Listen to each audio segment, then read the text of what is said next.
नमस्कार दोस्तों, स्वागत है आपका एक बार फिर से हमारे YouTube channel Saraswati classes short hand में।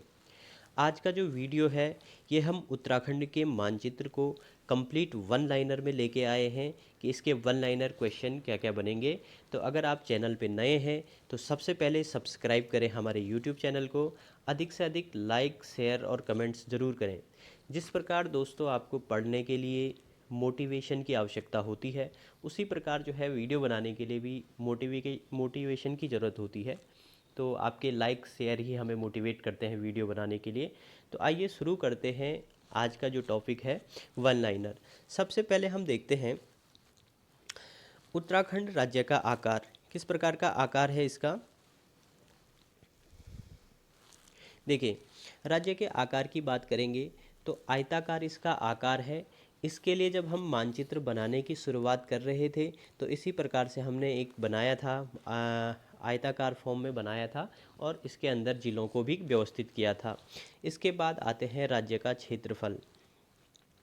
53,483 किलोमीटर स्क्वायर क्षेत्रफल है राज्य का।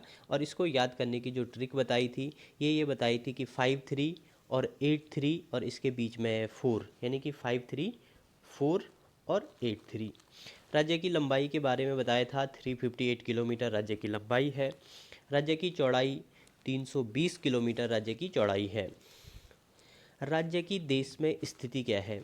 तो अगर राज्य की देश में स्थिति आप देखेंगे तो इस प्रकार से है। देखिए, ये आपका जो है उत्तर होता है, ये आपका जो है दक्षिण होता है, ये आपका पूरब होता है और ये पश्चिम होता है। तो जब हम भारत के मैप को देखते हैं तो भारत के मैप में राज्य की स्थिति यहाँ पर है, यानी कि जो राज्य की स्थिति है ये है उत्तर पश्चिम में। राज्य के अक्षांशीय विस्तार की हम बात करते हैं तो राज्य का जो अक्षांशीय विस्तार है ये है 28 डिग्री 43 मिनट से 31 डिग्री 27 मिनट तक। यानी कि इसके बीच अगर हम देखेंगे तो तीन अक्षांशों के बीच ये बनता है 28, 29, 30 और 31। तो इसको याद करने का जो ट्रिक बताया था, सबसे पहले तो हम खाली यही याद करते हैं कि 28 और 31 के बीच में है। ठीक, क्योंकि जब क्वेश्चन आता है तो क्वेश्चन में जब आपके पास चार ऑप्शन आते हैं तो चार ऑप्शन में सब जितने भी चारों के चारों ऑप्शन होंगे तो के सारे जो है 28 और 31 के बीच के नहीं होंगे। कोई 27 डिग्री कुछ मिनट का होगा, कोई 26 डिग्री का होगा, कोई 29 का होगा। तो इस प्रकार से आपके ऑप्शन में आएंगे। तो सबसे पहले हम याद यही करते हैं कि अगर प्रॉपर याद होता है वो तो और भी अच्छा है, लेकिन अगर प्रॉपर याद नहीं होता है तो हमें इतना याद होना चाहिए 28 से लेकर के 31 के बीच हमारा अक्षांशीय विस्तार है और 77 से लेकर के 81 के बीच हमारा देशांतरीय विस्तार है। राज्य से लगी अंतर्राष्ट्रीय सीमा की हम बात करेंगे तो हमारी जो टोटल अंतर्राष्ट्रीय सीमा है ये टोटल अंतर्राष्ट्रीय सीमा है 625 किलोमीटर। 625 की अंतर्राष्ट्रीय सीमा हमारी है। ये हमने अंतर्राष्ट्रीय सीमा में देखा भी था कि राज्य की जो अंतर्राष्ट्रीय सीमा हमारी लगती है, ये वाली सीमा, ये हमारी टोटल है 625, यानी कि यहाँ से यहाँ तक और यहाँ से यहाँ तक की जो अंतर्राष्ट्रीय सीमा है ये टोटल हमारी होती है 625 किलोमीटर। इस 625 किलोमीटर में 275 तो हमारी लगती है किसके साथ? नेपाल के साथ। और बाकी सीमा लगती है हमारी चाइना के साथ। तो ये टोटल जो सीमा हो गई ये हमारी अंतर्राष्ट्रीय सीमा है 625 किलोमीटर। यहीं हमारा देखिएगा नेपाल के साथ लगती है 275 और बाकी जो बची है 350 सीमा ये हमारी लगती है चाइना के साथ। वैसे तो हमें ये नॉर्मल क्वेश्चन है, वैसे ही याद रह जाता है। तो इन दोनों में से कोई भी एक कंडीशन अगर हमें याद है तो हमें तीसरा ऑटोमेटिक पता चल जाएगा। या तो हमें राज्य की कुल अंतर्राष्ट्रीय सीमा पता हो 625, तो उसमें से अगर हमें चाइना की पता है 350 तो बाकी बच गई किसकी? नेपाल की। अगर इन दोनों की हमें पता है तो तब भी हम निकाल सकते हैं, यानी कि 625 हमारी अंतर्राष्ट्रीय सीमा है, 275 हमारी नेपाल के साथ लगती है और बाकी बची हुई 350 सीमा हमारी चाइना के साथ लगती है। और ये नेपाल और चाइना दो ही देशों के साथ हमारी अंतर्राष्ट्रीय सीमा लगती है। बाकी जो बची सीमा है वो हमारी जो है अंतर्राज्यीय सीमा है, यानी कि दूसरे ज़िले के साथ हमारी सीमा लगती है। ये हमारी जो अंतर्राज्यीय सीमा आ जाएगी ये यहाँ से शुरू होती है हिमाचल से लेकर के ये इधर वाला पार्ट आपका हिमाचल का है, यहाँ तक हरिद्वार तक से ऊपर का। और यहाँ से जो है ये यूपी का पार्ट है आपका। ये सीमा जो है हमारी अंतर्राज्यीय सीमा है। तो अंतर्राज्यीय सीमा हमारी एक तो उत्तर प्रदेश के साथ लगती है और दूसरी हमारी हिमाचल के साथ अंतर्राष्ट्रीय सीमा लगती है। उसके बाद आते हैं हम राज्य का कुल पर्वतीय भाग कितना है। राज्य का कुल पर्वतीय भाग है आपका लगभग आपका 87% जो भाग है लगभग, वैसे तो 86.3 के आसपास है, लेकिन टोटल इसको अगर हम मानेंगे तो ये लगभग 87% आपका पर्वतीय भाग है और 13% आपका मैदानी भाग है। राज्य में गढ़वाल और कुमाऊं की बात करेंगे तो जो क्षेत्रफल है, क्षेत्रफल में हमारा जो है गढ़वाल का क्षेत्रफल लगभग जो है 60% है और कुमाऊं का क्षेत्रफल लगभग आपका 40% है। क्योंकि अगर क्षेत्रफल की बात करेंगे कितना प्रतिशत है तो गढ़वाल की बात करेंगे तो 60.67 है और कुमाऊं की बात करेंगे तो 13.93% है। लेकिन अगर इतना बहुत ज़्यादा हम उसको अंदर डीपली में नहीं याद करते हैं, इसको हम मोटा मोटे तरीके से ही याद करते हैं कि 60% आपका गढ़वाल का है और 40% आपका कुमाऊं का है। सर्वाधिक क्षेत्रफल वाले राज्य, तो सर्वाधिक क्षेत्रफल वाले राज्य के लिए मैंने आपको ये ट्रिक बताई थी। इसमें जो है CH से आपका चमोली हो जाएगा, U से आपका उत्तरकाशी हो जाएगा, P से आपका पिथौरागढ़ हो जाएगा और ये आपका पौड़ी हो जाएगा। किस प्रकार से क्षेत्रफलों को भी याद कैसे करते हैं, इससे संबंधित ट्रिक भी मैं आपको इससे पहले वाले वीडियो में बता चुका हूँ। इसके बाद बात करते हैं हम कि सबसे कम क्षेत्रफल वाला ज़िला है। तो सबसे कम क्षेत्रफल वाले ज़िलों की भी ट्रिक हमने ऐसी बताई थी आपका। ये आपका चौ से चंपावत आ जाएगा, रौ से रुद्रप्रयाग आ जाएगा, बा से बागेश्वर आ जाएगा और हौ से हरिद्वार आ जाएगा। इसकी भी मैंने ट्रिक और इसके क्षेत्रफल को कैसे याद करना है इससे पहले वाले वीडियो में पहले ही मैं बता चुका हूँ। इसके बाद हम बात करते हैं सर्वाधिक राज्यों को स्पर्श करने वाला ज़िला। अब यहाँ पे सर्वाधिक राज्यों को स्पर्श करने वाले ज़िले की बात करते हैं। तो अब यहाँ पे प्रश्न है कि सर्वाधिक राज्यों को, है ना, तो सर्वाधिक राज्य की बात आएंगे तो उत्तराखंड की सीमा किससे मिलती है, उत्तर प्रदेश के साथ और हिमाचल के साथ।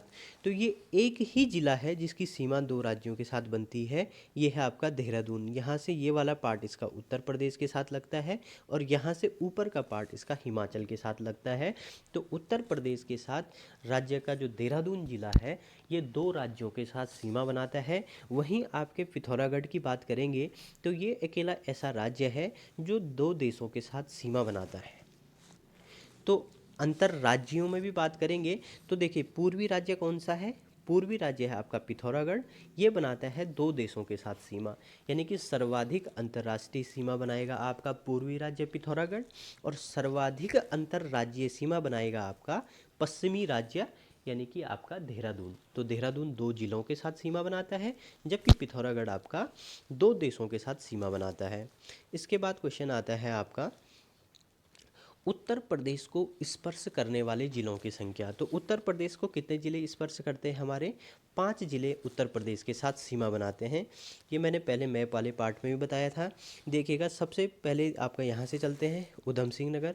इसके बाद हम बात करते हैं यहाँ पे, देखिए ये नैनीताल मिलता है।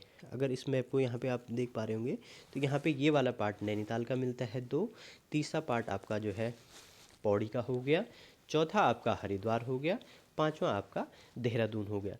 तो ये 5 ज़िले जो है उत्तर प्रदेश के साथ सीमा बनाते हैं और सर्वाधिक सीमा जो है उत्तर प्रदेश के साथ ही बनती है। 5 ज़िलों की सीमा हमारी उत्तर प्रदेश के साथ बनती है। उसके बाद देखते हैं हिमाचल को स्पर्श करने वाले ज़िले। तो हिमाचल से हमारे कितने ज़िले स्पर्श करते हैं, हिमाचल को हमारे 2 ज़िले स्पर्श करते हैं। ये आपका उत्तरकाशी और ये आपका देहरादून, 2 ज़िले हिमाचल को स्पर्श करते हैं। इसके बाद हम देखते हैं नेपाल को स्पर्श करने वाले ज़िले, नेपाल को हमारे 3 ज़िले स्पर्श करते हैं। यहाँ पे देखिएगा नेपाल को स्पर्श करने वाले ज़िले, यहाँ पे आपका उधम सिंह नगर नेपाल को स्पर्श करता है, इधर से आपका चंपावत नेपाल को स्पर्श करता है, और इधर से आपका जो है पिथौरागढ़ नेपाल को स्पर्श करता है। और नेपाल के साथ हमारा जो है कितना बाउंड्री शेयर है, यानी कि 250 किलोमीटर हमारी जो अंतर्राष्ट्रीय सीमा नेपाल के साथ है, ये 250 किलोमीटर की है। और ये 3 ज़िले नेपाल के साथ सीमा साझा करते हैं। इसके बाद हम देखते हैं चीन को स्पर्श करने वाले ज़िलों की संख्या। तो चीन को स्पर्श करने वाले ज़िलों की संख्या भी हमारे पास 3 है।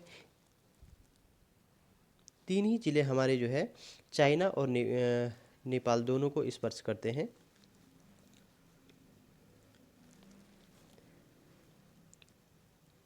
यही 3 ज़िले, देखिए 3 ज़िले हमारे किसको स्पर्श कर रहे हैं, नेपाल को 275 किलोमीटर, और 3 ज़िले हमारे जो है चाइना को स्पर्श करते हैं, पिथौरागढ़, चमोली और उत्तरकाशी, और ये टोटल लेंथ है हमारी 350 किलोमीटर।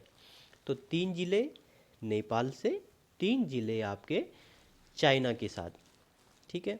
इस प्रकार से हमारे अंतर्राष्ट्रीय सीमा के साथ हो गया। सर्वाधिक अंतर्राष्ट्रीय सीमा रेखा वाला जो ज़िला है पिथौरागढ़, हमने अभी देख लिया है कि दो देशों के साथ इसकी सीमा बनती है, तो सर्वाधिक अंतर्राष्ट्रीय सीमा है। उत्तर प्रदेश के साथ सर्वाधिक सीमा बनाने वाला राज्य कौन सा है, तो उत्तर प्रदेश के साथ सर्वाधिक सीमा बनाने वाला राज्य है आपका उधम सिंह नगर। उधम सिंह नगर को हमने देखा था कि यूपी के 5 ज़िलों के साथ ये सीमा बनाता है। उत्तर प्रदेश से सबसे कम सीमा बनाने वाला ज़िला, उत्तर प्रदेश के साथ सबसे कम सीमा कौन बना रहा है, नैनीताल, ये हमने अभी मैप में देख लिया है। और सर्वाधिक ज़िलों को स्पर्श करने वाला, सर्वाधिक ज़िलों को स्पर्श करता है पौड़ी गढ़वाल। देखिए पौड़ी गढ़वाल की जो सीमा मिलती है ये 7 ज़िलों से मिलती है। यहाँ पे हम देखते हैं, ये आपका देखो, 1 नैनीताल, दूसरा आपका अल्मोड़ा, 3 आपका चमोली, 4 आपका रुद्रप्रयाग, 5 आपका पौड़ी, 6 आपका देहरादून और 7 आपका हरिद्वार। तो सर्वाधिक जो है ज़िलों के साथ जो सीमा बनाता है वो है आपका, सर्वाधिक ज़िलों के साथ जो सीमा साझा करता है वो है आपका पौड़ी। ये 7 ज़िलों के साथ सीमा बनाता है।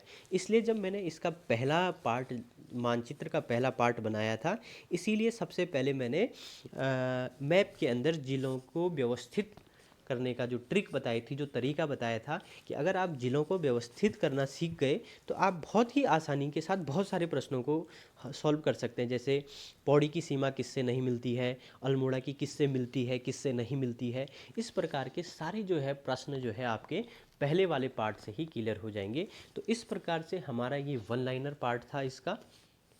तो मैप वाले पार्ट से लगभग आपके यही प्रश्न बनते हैं, इससे बाहर कोई प्रश्न आपका मैप से नहीं बनेगा। इसके बाद हम अगला चैप्टर शुरू करेंगे। तो आप लोगों को वीडियो अच्छा लगे तो अधिक से अधिक लाइक, शेयर, सब्सक्राइब जरूर करें। धन्यवाद।